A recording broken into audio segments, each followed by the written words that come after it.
Hello everyone, this is Nilesh Kumar Gupta and you are watching NG physics classes. पिछले term पे मैंने आप लोगों को मोमेंट ऑफ इनर्शिया का डेफिनेशन बताया था। मोमेंट ऑफ इनर्शिया का आप लोगों ने जो फॉर्मूला पढ़ा था that was I is equal to mr square. फिर हमने पूरी बॉडी का मोमेंट ऑफ इनर्शिया निकाला था, तो उसमें मैंने बताया था पूरी बॉडी का जो मोमेंट ऑफ इनर्शिया होता है उसके अलग अलग पार्टिकल्स के मोमेंट ऑफ इनर्शिया के सम के बराबर होता है। आवासी क्यों निकल जाते हैं, जोते बोलवे करो। पूरी बॉडी का जो मोमेंट ऑफ इनर्शिया होता है उसके अलग अलग पार्टिकल्स के मोमेंट ऑफ इनर्शिया के हाँ ठीक है। और इसका जो फॉर्मूला लास्ट में प्रूव करके आया था that was I is equal to हाँ, पूरी बॉडी को निकालना है तो I बराबर सिग्मा mr स्क्वायर, और एक पार्टिकल को निकालना है तो I बराबर हाँ। आप बोले ना थोड़ा सा बिल्कुल चकाचक बोला करो, अच्छी बात है। अगर ये सारी बात कहे, एक बॉडी है वागो पूरा mass total mass capital M है, बाकी मैंने नेने टुकड़ा कर दे और अलग अलग टुकड़ों का साइज अलग अलग है, तो पता उसका कैपिटल मास टोटल मास जो होगा कैपिटल M वो काय के बराबर होगा M1 plus M2 plus M3 plus dot plus कल बता चुका हूं। और अगर मैंने उस बॉडी के छोटे छोटे टुकड़े किए और हर पार्टिकल का मास सेम है, स्मॉल है, और ऐसे n नंबर ऑफ पार्टिकल्स किए तो उस बॉडी का टोटल मास कैपिटल M बराबर mn कहना चाहते हैं mn। चलो कह देते कहीं का नहीं। इसके साथ साथ मैंने आपको रेडियस ऑफ गायरेशन का डेफिनेशन बताया था। दो डेफिनेशन रेडियस ऑफ गायरेशन के मैंने बता दिए थे, यस और नो। दो डेफिनेशन मैंने बताए थे, एक तो perpendicular distance of centre of mass from the axis of rotation is called radius of gyration. दूसरा मैंने बताया था radius of gyration of a body about an axis of rotation is equal to the square root of ratio of moment of inertia of the body about that axis to the total mass of the body. Scene clear है? मुझे ज्यादा दिमाग पे देने की जरूरत तो नहीं है ना? क्लियर है आप लोगों को? आगे बढ़ी जाऊं डी जाऊं तो बढ़ ही जाता हूं मैं खाओ। तो अगर आपको याद हो रेडियस ऑफ गायरेशन वायरेशन ये सब चीजें क्लियर है और ये सब मैं कल तक आप लोगों को बता चुका हूं, तो मैं आगे बढ़ रहा हूं। कल मैंने जब बताया था तो मैंने ये रिलेशन जो बताया था I बराबर M के स्क्वायर, M को नीचे ले आया था तो I अपॉन M बराबर के स्क्वायर, स्क्वायर हटाऊंगा तो रूट आ जाए, आया नहीं आया तो के बराबर under root I upon M। कल तक जन्नो है वो तो बोलो क्या सीन क्लियर है? आपको कोई परेशानी क्यों ढील ले ढील चूतियों की तरह रिएक्ट मत करना, सोच समझ के जवाब देना। अच्छा मैं कचू के हूं नहीं, तुम कचू कहीं हो, ठीक है? चलो I का है पूरा बोलो moment of inertia of body about an axis of rotation. पूरी बॉडी का मोमेंट ऑफ इनर्शिया का फॉर्मूला है सिग्मा अपहान है, धन्य बच्चे हैं, अपॉन कैपिटल है। बुरा तो मैं लग रहा बोल रहे लगे नहीं, मैं क्या करता हुआ मैं अंडर रूट सिग्मा है उसके तो जान लिख दो M1 R1 स्क्वायर लिख दो ना, तो कसम नहीं करेंगे तुम ही बोल दो बच्चों M2 R2 square plus dot. सही जा रहा हूँ ना? आपको समझ तो नहीं आ रहा? कैपिटल M की जगह तुम ही बताओ, मैं M1 plus M2 plus dot. ये कहना चाहते हैं? क्लियर है ना? कुछ हुआ तो वाट लगाऊंगा अभी, ठीक है? मैंने बच जाओ झंझन लो बताओ बाद में। तो ये है वो हमारा radius of gyration. Listen everyone, वैसे तो रेडियस ऑफ गायरेशन यही खत्म हो चुका है। ये अलग अलग पैटर्न के फॉर्मूलाज है, जैसी रिक्वायरमेंट होती है उसके अकॉर्डिंगली हम लोग फॉर्मूला अप्लाई कर देते हैं। समझ में आ रही बात? आपको एक फॉर्मूले से दूसरा फॉर्मूला कन्वर्ट करना आना चाहिए। आगे बढ़ो और सुनिए, अभी खत्म ना हो। जाते मैंने जाए सेट तोड़ता हूँ तो जा का मतलब मैं बॉडी को जो पार्टिकल से मिलकर बना मानना हूँ तो वो पार्टिकल के मासेस अलग अलग ले रहा हूँ या सेम ले रहा हूँ? अलग अलग ले रहा हूँ नहीं ले रहा हूँ? और कितने नंबर ऑफ पार्टिकल्स ले रहा हूँ? तुम्हें कैसे पता पर ये ले रहा हूँ? एल तक लिखे ताते। अच्छा आगे बताती, आइए देखिए अगर यहां तक बात समझ में आई तो अगली बात पे आता हूं। मैंने यहां पर अज्यूम कर लिया लेट M1 बराबर M2 बराबर डॉट डॉट डॉट बराबर Mn बराबर M, यानी इसका मतलब मैंने क्या अज्यूम कर लिया, मैंने ये अज्यूम कर लिया कि सभी पार्टिकल्स का मास इक्वल है, सेम है। तो मैं करूँ धप्पा, आओ, अगर तुम्हें बुरा नहीं लगे तो मैं डायरेक्ट करना है। M1 की जगह M, M2 की जगह M, Mn की जगह M। कुछ कहना चाहोगे? कुछ कहलीवा में तो कुछ कहलीवा में M कॉमन ले लो, लगे आज बुरा नहीं लगे तो अगले रेन देगा, नहीं तो चार दिन लरू हो गए, पता ना मैं क्या कराए में चिपटे हैं। अब ठीक है बड़े भैया M1 की जगह आगे बोलो, आगे बोलो, क्या भी लिखू, कितनी बार लिखू, 10 टाइम, सब जगह M आओ, आनिया 10 टाइम, क्लियर, कोई दिक्कत? आगे बढ़ते हैं। K is equal to under root. हाँ भैया कचू कहो जाके बारे में M कॉमन आया हो, आया नहीं आया, plus dot dot dot dot dot dot dot dot R N divide. चाहे तुम बताओ, तुमने बता दी तो मैं तो मान जाऊंगा। M समझ गए ना? कल खेल पानी खत्म कर चुका पहले, रेल चलाऊंगा आज तुम्हें। M M थे कटी गई, कई मारे हटी गई, तो के बराबर तिहाई आएगी, लाला रे under root R1 square plus dot dot dot dot dot upon N. ये भी अपने आप एक फॉर्मूला आ गया। सुनने होगा, सुनने होगा। जहां में अलग अलग पार्टिकल के masses M1 M2 M3 dot dot dot Mn मानने हैं, R1 R2 R3 dot dot dot Rn क्या है? Perpendicular distance from the. तो बस जो चीजें आप यहाँ पर यूज कर रहे हो उनको लैंग्वेज में लिख देते हैं। Let the body is made by the n number of particles and their masses are M1, M2, M3 dot dot dot Mn respectively, and their perpendicular distances from the axis of rotations are R1, R2, R3 dot dot dot Rn respectively. Then we know that ding dong ding. नहीं बस तो पाओगे नहीं पाओगे? 2 से 3 minute का समय दिया, रेडियस ऑफ गायरेशन फटाफट देख लो, उसके बाद अनुमान बनाऊंगा।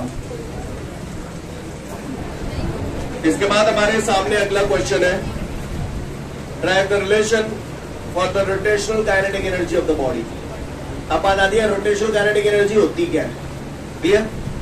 हाँ, रोटेशनल काइनेटिक एनर्जी होती क्या है? तो सुनिएगा, रोटेशनल काइनेटिक एनर्जी होती क्या है? एक बार बताओ, बताओगे मुझे?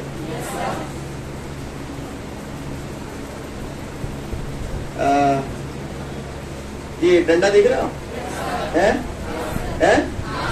अच्छा अच्छा, मैंने डंडा मैंने तुमसे न्योकी का डंडा दी, न्यो करो तो कर लोगे?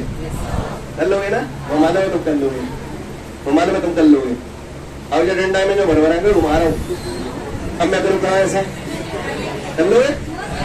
तो मैं मालूम है हाथ टूट जाओ। क्लियर है? सही बोल रहा हूँ ना? इस डंडे में इसकी रोटेशनल मोशन के कारण इसके अंदर एनर्जी आ गई। This energy is called rotational kinetic energy. किसी भी बॉडी में उसके रोटेशनल मोशन के कारण जो एनर्जी होती है that is called rotational kinetic energy. नहीं, यही बात समझ? क्लियर? पंखा, तुम्हारी चांद पे पंखा चल रहा है, ऑनलाइन वाला तुम देख रहे हो, तुम्हारी चांद पे पंखा चल रहा है, चल रहा है ना चल रहा? अब देख रहे हैं चल रहा, मेरी बात का भरोसा ना तुम्हें? क्लियर? अब पंखा चल रहा, अगर पंखा नहीं चल रहा हो तो मैं तुमसे कहूँ चला जाके पंखड़ी है छियो, तो शायद तुम टच कर लोगे उसको। चलते हुए पंखा में पंखड़ी छियो नहीं छियो ना, नहीं छियो तो अच्छी आई। क्लियर? तो पंखा घूम ही रहा है, पंखा घूम ही रहा है, तो पंखा जब घूम रहा है तो उसके रोटेशन मोशन के कारण उसके अंदर जो एनर्जी होती है that is called rotational kinetic energy. Clear? क्या बोलते हैं इसे? Rotational kinetic energy. The energy inside a body due to its rotational motion about its axis is called rotational kinetic energy of that body. Clear है?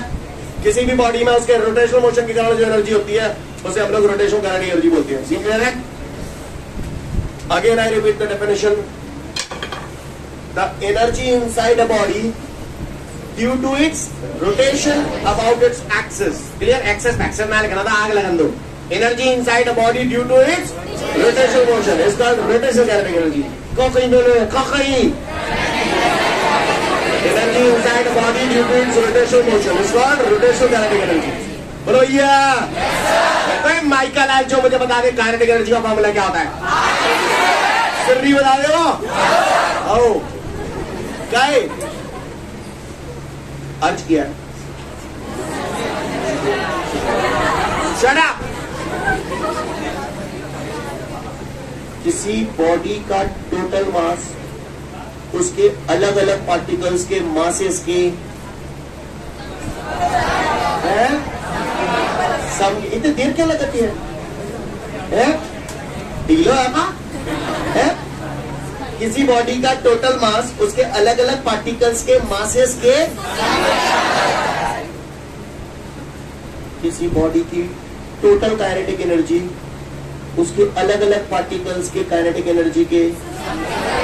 मैंने लाफी तुमने कही. ऐसे कल तुम कह रहे थे वो थे किसी बॉडी का मूवमेंट ऑफ एनर्जिया उसके अलग अलग पार्टिकल्स के मूवमेंट ऑफ एनर्जिया के. वो तो जो कह रहा हूं पक्का कि मैं पूरी बॉडी की रोटेशन काइनेटिक एनर्जी निकाल रहा हूं. डेफिनेशन तो तुमने वो बता दी. Energy inside a body due to its rotation motion is called rotation kinetic energy. बताई. अब तो कह रहा हूं मैं पूरी बॉडी की काइनेटिक एनर्जी निकाल रहा हूं. क्या निकाल रहा हूं? किसकी?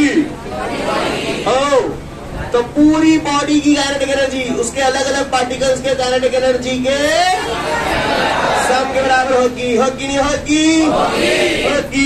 चलिए देखते हैं. तो सुन ले लल्ला, पूरी बॉडी की रोटेशन काइनेटिक एनर्जी निकालनी है भाई. तो मैं काइनेटिक एनर्जी निकालने जा रहा हूँ. गौर से देखिएगा सभी लोग. पूरी बॉडी की काइनेटिक एनर्जी तो उसके अलग अलग पार्टिकल्स की काइनेटिक एनर्जी के सम के बराबर होगी. ऐसा तुमने कही है मोटे? बताओ मुझे पहले पार्टिकल की काइनेटिक एनर्जी क्या लिखूं? जोर से बोलो. दूसरे की बोलो. तीसरे की बोलो.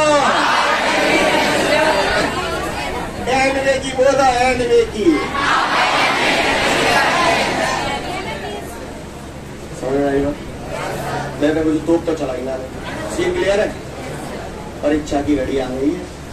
तुम्हारी औकात का पता चल जाएगा किस लेवल पे. बहुत नर्रा रहे हो ना. अब देखेंगे कौन सा नर्रा है मुंह कहती है. आ जा. सुन रहे होगा? सुन रहे होगा? सुनो बताइए जिस टाइम समझ में आया होगा. जहाँ मैं आपका हाउस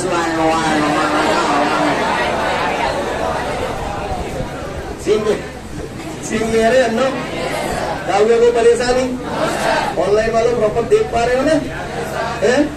काटो सोना हेरो ना चकाचौक से हेरो. ऑनलाइन वालों तुमसे पूछ रहा हूँ मुंडी तो हिलाने तुमसे आया नाम है. हाँ ठीक है. दिख रहा है. जनता क्लियर है? झटका लगेगा. तैयार रही है मन बच जाओ. ई बराबर आप सुन रहे हो? आप मैंने बचपन में सुनी होती एक दिन. ओमेगा बराबर मैंने बचपन में सुना था V/R. बोलो भैया. सिर्री बता रहे हो? ओमेगा बराबर V/R. तो V is equal to R omega. ये ओमेगा आर कुछ भी बोल दो. बोलो भैया. सही बोल रहा हूँ ना? V बराबर आर ओमेगा आर कुछ भी बोल दो. क्लियर है? आ जाओ. सोच समझ के जवाब देना. गधों की तरह रिएक्ट मत करना. क्लियर है? आ जाओ भैया. M1 B1 की जगह ओमेगा आर लिखूं तो B की जगह मैंने आर ओमेगा लिखा. तो R1 ओमेगा स्क्वायर लगी है तो स्क्वायर लगा दो. M2 B2 की जगह R2 ओमेगा स्क्वायर लगी है तो स्क्वायर लगा दो. Plus dot Mn. RN omega. जन्नों का हुए को परेशानी और मोहते परेशानी. मोह परेशानी जे रही है. मुझे ना समझ में आ रही. V1 है पर यह V1 को हुआ बना दे तो V1 की जगह R1 ओमेगा लिखी है, ओमेगा 1 ओमेगा 2 में क्यों ना लिखी है? ऐसे जिनमें तो लिखनी चाहिए, कायदे तो चाहिए। तो बोलो बोले कुछ गलत कह दिए तो मैंने बताओ। आप मन में तो तुम्हारे भी आ रही है, बंदों बोले नहीं है क्योंकि नोट सकते मैच कर है। बोलो पापियों, ऐसा नहीं लगता आपको? यहाँ ओमेगा 1 V2 की जगह R2 ओमेगा 2, V3 की जगह R3 ओमेगा 3, ऐसे Vn की जगह Rn ओमेगा आना चाहिए था कि नहीं आना चाहिए था? तो करो क्यों नहीं, करो क्यों नहीं? याद करो वो दिन जिस दिन मैंने रोटेशनल मोशन में पहले दिन समझाया था। रोटेशनल मोशन में हर पार्टिकल की एंगुलर वेलोसिटी सेम होती है, लेकिन वेलोसिटी अलग अलग होती है। अलग अलग पार्टिकल की एक्सिस ऑफ रोटेशन से जो डिस्टेंस होता है वो अलग अलग पार्टिकल का एक्सिस ऑफ रोटेशन से जो डिस्टेंस होगा वो सेम होगा या अलग अलग होगा? अलग अलग होगा ना। एंगुलर वेलोसिटी हर पार्टिकल की कैसी होती है? आपको याद आ रहा है, समझ में आ रहा है ये? इसलिए मैंने यहाँ पर ओमेगा 1 ओमेगा 2 नहीं लिखे, केवल ओमेगा ओमेगा लिखा है, क्योंकि रोटेशनल मोशन में कोई चीज घूम रही है तो उसके हर पार्टिकल की एंगुलर वेलोसिटी सेम होगी। भैया बात समझ में आई? मैंने ओमेगा 1 ओमेगा 2 क्यों नहीं लिखे हैं, आपको समझ में आया या नहीं आया? आगे नाने आओ, डे 1 को अपलोडेड वीडियो देख लेना। क्लियर है? डे 1 में ये बात समझाई गई है। सीन क्लियर है? पहले दिन ही बता चुका था, ये बात मैंने बोला था भविष्य में यूज करूंगा, आज मैंने यूज भी कर दिया, अभी और करेंगे। क्लियर? यानी रोटेशनल मोशन में कोई चीज अगर घूम रही है तो उसके हर पार्टिकल की एंगुलर वेलोसिटी सेम होती है। इसलिए मैंने यहाँ पर ओमेगा 1 ओमेगा 2 ओमेगा n नहीं लिखा है। बात बोली वो समझ में आई? आगे बढ़ जाओ। इससे पहले कि मैं आगे बढ़ूं, मैं नीलेश कुमार गुप्ता आप तमाम हजरात से ये चाहता हूं कि इसे आप स्वयं आगे बढ़ाएं। क्लियर? और स्वयं आगे बढ़ाएं और आपको कहां तक पहुंचना है ये सुन लें। आपका टारगेट कुछ नहीं करना, रफ कॉपी पे जो दिल बोले वो करना। क्लियर? कछु नहीं होगा तो क्रॉस तो मार ही देंगे अपन। क्लियर? आपको यहाँ तक पहुंचना है। क्लियर? अब आप लोग पढ़े लिखे लोग हैं, समझदार लोग हैं और यहाँ तक पहुंचने का हिम्मत रखते हैं। क्लियर? जितना भी मैंने पढ़ा दिया उस आधार पे आप यहाँ तक पहुंच सकते हैं। आप कोशिश करें, नहीं तो मैं तो बताऊंगा ही बताऊंगा। ठीक है? 1 से 2 मिनट का समय दिया आपको। चलिए, जिन लोगों का आ गया अच्छी बात है, जिनका नहीं आया look at the board everyone. Look, E बराबर 1/2 ब्रैकेट बोला मैंने, M1 R1 square omega square, M2 R2 square omega square plus dot dot dot dot Mn Rn square omega square. इन सभी स्टेपों में अगर मैं घूर घूर के देखूं तो मुझे ओमेगा स्क्वायर कॉमन आ रहा है बेटा। ओमेगा स्क्वायर मैंने कॉमन ले लिया तो मेरे पास बचेगा हाफ ओमेगा स्क्वायर कॉमन ले लिया, M1 R1 square M2 R2 square plus Mn Rn square. Step clear है सभी को? किसी को कोई दिक्कत? यहाँ तक बात समझ में आती है? तो आगे बढ़ते हैं। E बराबर हाफ ओमेगा स्क्वायर। इस पूरे को शॉर्ट में ये लिख सकता हूँ सिग्मा MR स्क्वायर। बोलो भैया, सिग्मा MR स्क्वायर क्या होता है? आई। तो सिग्मा MR स्क्वायर की जगह आई लिख दिया, omega square as it is 1/2 as it is. तो ये आ गया रोटेशनल काइनेटिक एनर्जी का formula, E is equal to half I omega square. Correct guys? Clear? Listen listen listen listen. जब ये डेरिवेशन आप कर रहे हो, कई बार काफी लोगों को ये इश्यू होता है कि सर हम डेरिवेशन तो पूरा कर लेते हैं लेकिन इसके ऊपर जो लैंग्वेज लिखी होती है उसमें हमको तकलीफ होती है थोड़ी सी। ऐसे कितने लोग हैं जिनका ये दर्द है? ओके, इस दर्द को नासूर मत बनने दो, इसको यही निपटा दो। क्लियर? ये दर्द कैसे निपटेगा मैं आपको समझाऊं। सीधा फंडा है, सिंपल सा फंडा है। पिक्चर देखते हो? शादी की कैसेट देखिए घर में है? घर में शादी की कैसेट देखा तो होगे, तो कैसेट तो बाद में चलते हैं, स्टार्टिंग में नाम पाम आते हैं। क्लियर? नाम में ऐसे लिखे रहते हो, शाहरुख खान अमिताभ बच्चन है, ऐसे लिखे रहते हो। कौन के नाम लिखे रहते हैं वहां, है ना भैया? उस पूरी कैसेट में जो लोग आए होंगे उन्हीं के तो नाम लिखोगे, कोई और के लिख दोगे हैं? या कोई आप मूवी देख रहे हो तो उसमें आपके फैमिली मेंबर्स के नाम लिखे होंगे क्या? नहीं लिखे होंगे ना भैया। मूवी में जो लोग जो रोल प्ले कर रहे हैं उन्हीं का ही तो नाम होगा, जेनिक पिक्चर। और लैंग्वेज में वही लिखा हुआ जिन चीजों का यहाँ पर इस्तेमाल कर रहा हूँ मैं। यहाँ पर M1 M2 M3 का इस्तेमाल कर रहा हूँ। इसका मतलब मैं बोल दूंगा let the body is made by the particles of masses M1 M2 M3 dot dot Mn। मैं यहाँ पर n तक पार्टिकल यूज कर रहा हूँ। इसका मतलब मैंने ये माना है कि body n number of particle से बनी है। मैं यहाँ पर R1 R2 R3 का यूज कर रहा हूँ, तो मैं यहाँ पर लिख दूंगा कि let the perpendicular distance of the particle from the axis of rotations are R1 R2 R3 dot dot dot Rn respectively। Clear? यहाँ पर मैं ओमेगा का यूज कर रहा हूँ, तो let the body is moving with constant angular velocity omega. Clear है? नहीं बात समझ? यहाँ पे V1 V2 V3 का यूज कर रहा हूँ, इसको भी लिख दो let the velocities of the particles are respectively V1 V2 V3 dot dot dot Vn। कहानी समझ में आ गई? यानी आप जिन चीजों का इस्तेमाल बेटा यहाँ पर करते हैं वही चीजें लैंग्वेज में लिखी जाती है। कहानी समझ में आ रही है? ये मूवी है पूरी, और जो लैंग्वेज है वो इसकी नंबरिंग है स्टार्टिंग में जो आता है। समझ गया ना कहानी? तो मैं इसकी लैंग्वेज बोल रहा हूँ, ध्यान से सुनिएगा। इन लैंग्वेज को याद करने की कोई जरूरत नहीं होती, इन्हें पढ़ा जाता है, समझा जाता है, अपनी भाषा में लिखा जाता है। इस लैंग्वेज में 2-4 लाइनें कम हो जाए या 2-4 लाइनें बढ़ जाए तो कोई सर्दी गर्मी नहीं है उसकी। समझ गया मेरी बात को? अब मैं इसकी लैंग्वेज बोल रहा हूँ, ध्यान से सुनिएगा। Let the body is made by the n number of particles and the masses of the particles are M1 M2 M3 dot dot dot Mn respectively, and their perpendicular distances from the axis of rotations are R1 R2 R3 dot dot dot Rn respectively. Let the body is moving with constant angular velocity omega, then the total kinetic energy of the body is equal to the sum of kinetic energy of the different particles of the body, then blah blah blah। यही मेरे पास है। Scene clear है? यानी आपको रट्टा नहीं लगाना, पढ़ना है, समझना है, अपनी भाषा में लिखना है। इसमें एक आध दो चीजें रह जाए, बढ़ जाए, कम रह जाए, कोई सर्दी गर्मी ना लगेगी। सीन क्लियर है? समझ गए? फटाफट पढ़ लो, फिर आगे बढ़ूंगा। आगे बढ़ते हैं। अभी अभी आपने देखा रोटेशनल काइनेटिक एनर्जी का हमने फॉर्मूला डेवलप किया। Formula was half I omega square, right? क्या फॉर्मूला था रोटेशनल काइनेटिक एनर्जी का? ये फॉर्मूला वाला कब लगेगा? ये formula half I omega square कब लगेगा? जब रोटेशन मोशन होगा। क्लियर? कोई चीज अगर घूम रही होगी तो रोटेशनल काइनेटिक एनर्जी का फॉर्मूला लगेगा हाफ आई ओमेगा स्क्वायर। समझ में आई? तो भाई चांद पे पंखा घूम रहा हो तो दिख रहा है ना कैसे घूम रहा है?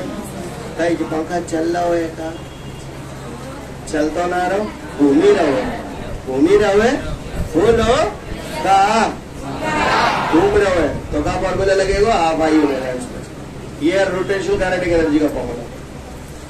लेकिन अगर कोई ऑब्जेक्ट मूव कर रहा है, energy inside a body due to its motion is called kinetic energy. पिछले चैप्टर में पढ़ा था। ये जो काइनेटिक एनर्जी है that is linear kinetic energy. Linear kinetic energy को हम लोग ट्रांसलेशनल काइनेटिक एनर्जी बोलते हैं। ट्रांसलेशन काइनेटिक एनर्जी का मतलब ये है कि ऑब्जेक्ट सीधी रेखा में चल रहा है तो उसे ट्रांसलेशन काइनेटिक एनर्जी बोलते हैं। समझ में आ रही है मेरी बात? क्लियर है? कौन सी काइनेटिक एनर्जी? महसूस करो का साइकिल है, स्टैंड पे खड़ी है का स्टैंड पे खड़ी है साइकिल। ठीक है? साइकिल स्टैंड पे खड़ी है और 2 टांग को स्टैंड है। समझ गए ना? वो एक टांग मारा उन्होंने, 2 टांग मारा। समझ गए ना कैसे खड़ी है? अब मैंने वहां पेडल घुमाओ, चालू करो, कहा घूमे हो? हाँ, पहिया घूमेगा। कौन सा? पीछे वाला पहिया घूमेगा। कौन सी काइनेटिक एनर्जी को फॉर्मूला लगेगा? रोटेशनल काइनेटिक एनर्जी, यानी लगेगा हाफ आई ओमेगा स्क्वायर। सही बोल रहा?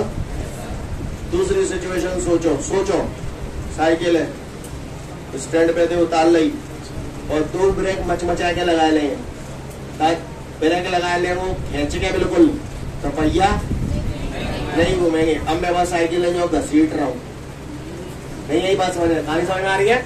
अब मैं वो साइकिल को घसीट रहा हूँ तो वो साइकिल स्ट्रेट लाइन मोशन में चल रही है, तो इस टाइम उसके अंदर जो काइनेटिक एनर्जी होगी वो कौन सी काइनेटिक एनर्जी होगी? लीनियर काइनेटिक एनर्जी या ट्रांसलेशनल काइनेटिक एनर्जी। और इस ट्रांसलेशनल काइनेटिक एनर्जी का फॉर्मूला होता है half mv square. Translational kinetic energy का क्या फॉर्मूला होता है? और रोटेशनल काइनेटिक एनर्जी का क्या फॉर्मूला होता है? क्लियर? मैं मार्कर दिखा रहा हूँ आपको, मार्कर को अलग अलग पोजीशन में दिखाऊंगा, आप मुझे बताना कौन सी काइनेटिक एनर्जी लगेगी। बताओ। रोटेशन का फॉर्मूला बोलो कहाँ लगेगा? है? अच्छा फिर से देखो, हाफ mv स्क्वायर, क्योंकि अब ये जीरो चल रहा है तो हाफ mv स्क्वायर। फिर से देखो,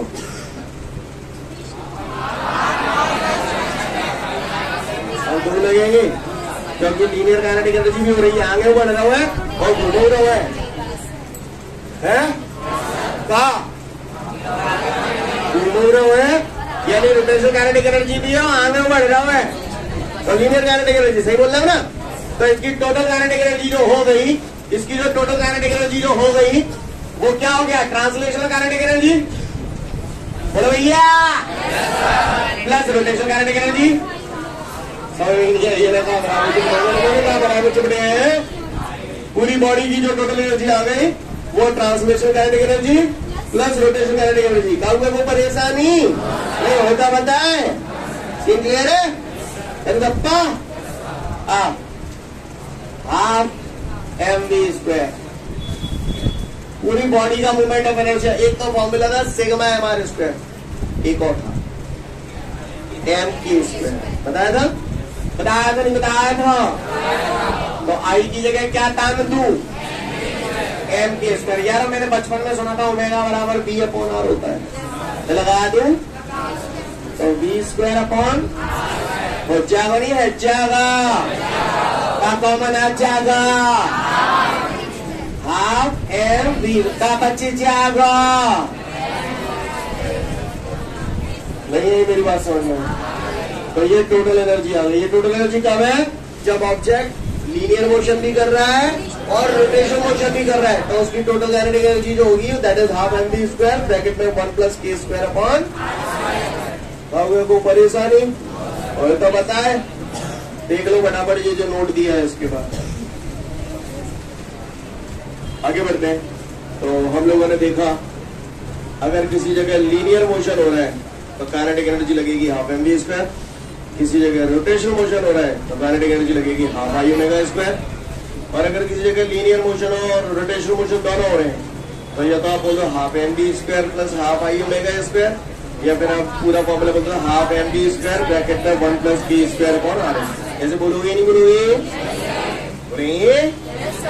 चलिए देखिए, गौर से देखिएगा, सोच समझ के जवाब दीजिएगा। लीनियर काइनेटिक एनर्जी का फॉर्मूला क्या है, जोर से बोलो। रोटेशनल काइनेटिक एनर्जी का फॉर्मूला क्या है, सुन ले लल्ला और दिमाग में उतार लियो। जो काम लीनियर मोशन में मास का होता है वही काम रोटेशनल मोशन में मोमेंट ऑफ इनर्शिया का होता है। क्लियर, ये बारीकी हमें ध्यान रखनी है। क्लियर, यानी लीनियर मोशन में जिन जिन फॉर्मूलाज में मास आ रहा होगा, रोटेशनल मोशन में मास की जगह क्या आ जाएगा, मोमेंट ऑफ इनर्शिया। क्लियर, जैसे मैंने आपको बताया था लीनियर मोशन में जहां वेलोसिटी होती है, रोटेशनल मोशन में वहां एंगुलर वेलोसिटी आ जाती है। लीनियर मोशन में जहां एक्सेलरेशन होता है, रोटेशनल मोशन में वहां एंगुलर एक्सेलरेशन आ जाता है। ये सब बातें आपको बताई थी। लीनियर मोशन में जो काम फोर्स का होता है, रोटेशनल मोशन में वो काम टॉर्क का होता है। ये सब बातें आप लोग जानते हो। लीनियर मोशन में जो काम मास का होता है, रोटेशनल मोशन में वो काम। याद रखोगे या भूल जाओगे, सवाल बताओगे। सुने, इसके बाद हमारे को बेटा यही नोट दिया गया है, इस नोट को आप लोग ध्यान से देख लेना, ठीक है। इस नोट का बहुत बड़ा रोल है। क्लियर, तो गौर से देखेंगे ऑन द बोर्ड सभी लोग। मुझे ज्यादा रामायण बताने की जरूरत नहीं है, ना मैं बताने वाला हूँ।